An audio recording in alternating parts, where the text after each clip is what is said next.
Hello friends, chapter number 3 linear regression, exercise 3.1, question number 2. Exercise 3.1, question number 2. First question count किया हमने first video. Second question, obtain regression line of y on x. Obtain regression line of y on x. Find an estimate of average annual maintenance cost when the usage of time of a car is 5 years. Also find its error.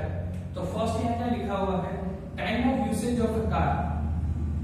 Time of usage of a car को हम x assume कर लेते हैं. Average maintenance cost को हम y assume कर लेते हैं. अब हमें काउंट क्या करना है, estimate average annual maintenance. Average maintenance cost को हम क्या एज्यूम किया है, y की जगह. इसका मतलब हमें y की वैल्यू काउंट करनी है. When usage time of a car is, time of usage of car यानी कि x is equal 5 अवेलेबल है, 5 years. x is equal to 5 available है तो आपको y की वैल्यू काउंट करनी है. obtain regression line यानी कि 5 steps. First x and y की वैल्यू जो है मैंने लिख दी. उसके बाद x का टोटल किया तो वो हो गया 16, y का टोटल किया तो वो हो गया 51. अब हमें काउंट करना है step 1. Step 1, x bar is equal to sigma x upon n. Sigma x यानी कि 16 और n is equal to 6.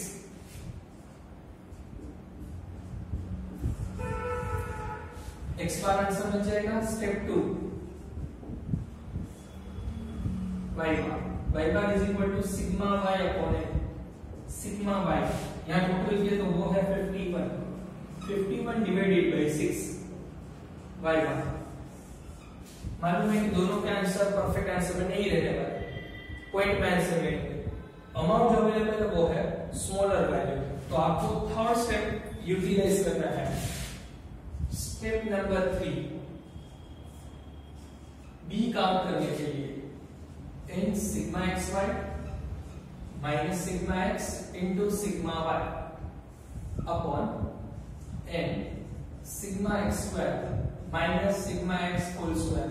इस फॉर्मूले को यूटिलाइज करने के लिए हमें टेबल में xy तो अवेलेबल है जिसका टोटल कर लिया और आगे कैलकुलेशन करना है xy, उसके बाद x स्क्वायर. xy मल्टीप्लाई करो 3 into 10 30, 1 into 5 5, 2 into 8 16, 7 into 2 40, 13 into 5 65, 8 into 3 24. इसका टोटल कर लो, सिग्मा x मिल जाएगा. x स्क्वायर, x की जो वैल्यू अवेलेबल है उसका स्क्वायर करो. 3 का स्क्वायर 9, 1 का स्क्वायर 1, 2 का स्क्वायर 4, अगेन 2 का स्क्वायर 4, 5 का स्क्वायर 25, 3 का स्क्वायर 9. इसका भी टोटल कर लो, आपको आंसर मिलेगा वो सिग्मा x स्क्वायर.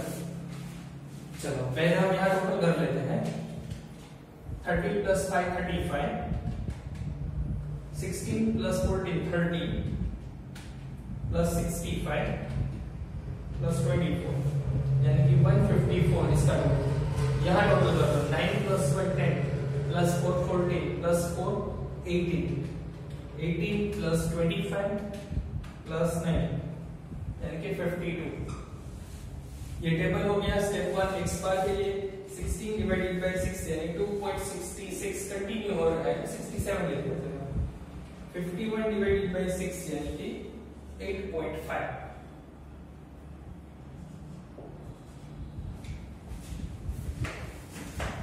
x बार y बार के लिए मुझे पॉइंट में आंसर है. टेबल क्रिएट कर लिया. अब b की वैल्यू काउंट करते हैं. n is equal to 6. Sigma xy की जगह 154 माइनस सिग्मा x की जगह पे 16, सिग्मा y की जगह पे 51,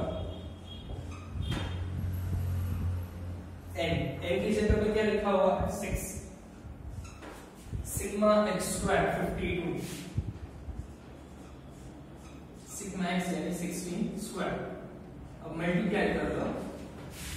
154 into 6 यानी कि 924 minus 16 into 51 816. 52 into 6 312 16 square 256 difference ले लो 312 minus 256 डिवाइडेड बाय डिफरेंस है वो है 56 का 924 minus 816 108 आपको बी का फाइनल आंसर मिलेगा 108 डिवाइडेड बाय 56 1.93 स्टेप 2 के बाद स्टेप 3 और 4 fourth step simple a is equal to y bar minus b into x bar y bar की जगह पे आप लिख सकते हो 8.5 माइनस b की जगह पे 1.93 x bar की जगह पे 2.67 8.5 minus 1.93 into 2.67 यानी कि 5.15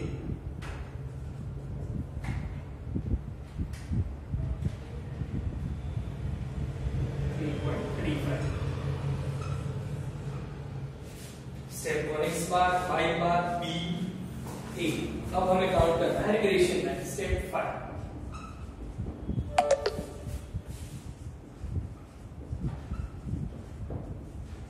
regression line y on x regression line y on x यानी कि y cap is equal to a plus bx a की जगह पे लिख सकते हो 3.35 b की जगह पे 1.93x ये हो गया हमारा रिग्रेशन इक्वेशन क्वेश्चन में लिखा हुआ था हमें y के एस्टीमेट करना है when x is equal to 5 क्या लिख सकते हो when x is equal to 5 then y is equal to what y cap is equal to 3.35 plus 1.93 into 5 3.35 plus 1.93 into 5 9.65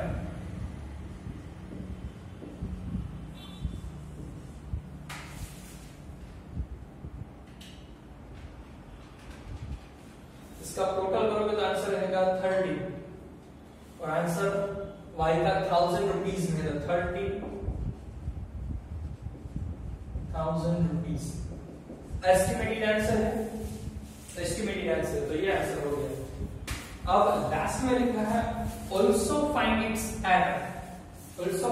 error step number 6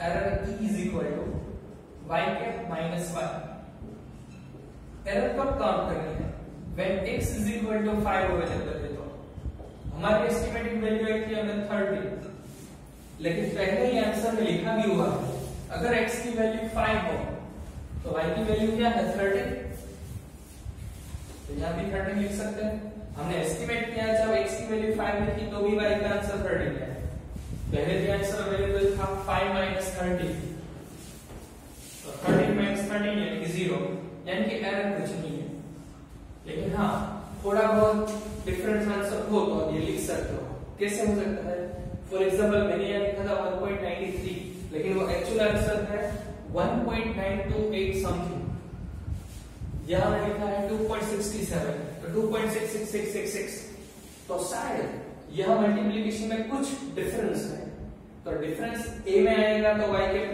में आएगा तो यह हो सकता है वो भी वैलिड आंसर रहेगा आई होप आप लोगों को ये क्वेश्चन समझ में आ गया होगा अब फर्स्ट और सेकंड वीडियो को देखने के बाद होमवर्क में काउंट कर लेना फर्स्ट और सेकंड देखने के बाद illustration first second and third इस चैप्टर का उसके बाद एक्सरसाइज 3.1 में हमने फर्स्ट और सेकंड क्वेश्चन काउंट किया है तो आप लोग घर पे क्वेश्चन नंबर 3-4 काउंट कर सकते हैं इसी तरह का क्वेश्चन है उसके बाद एक्सरसाइज 3 सेक्शन ई में आप question number first and second count कर सकते हो 2 वीडियो देखने के बाद आप और 3 इलस्ट्रेशन एक्सरसाइज के क्वेश्चन और 3 पॉइंट सेक्शन ई के क्वेश्चन इतना काम करोगे तो आपको पूरी तरह से क्वेश्चन